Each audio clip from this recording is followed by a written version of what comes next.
దేశీయ stock market సూచీలు భారీ నష్టాల్లో ముగిశాయి.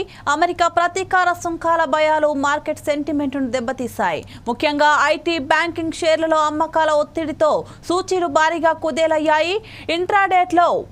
ఇంట్రాడేలో సెన్సెక్స్ ఏకంగా 1400 పాయింట్లకు పైగా క్షీణించగా నిఫ్టీ 23,200 మార్కు దిగువనకు చేరింది. మదుపర్ల సంపదగా భావించే బీఎస్ఈలో నమోదిత కంపెనీల మొత్తం విలువ దాదాపు 3.5 లక్షల కోట్లు క్షీణించి 409 లక్షల కోట్లకు పరిమితమైంది.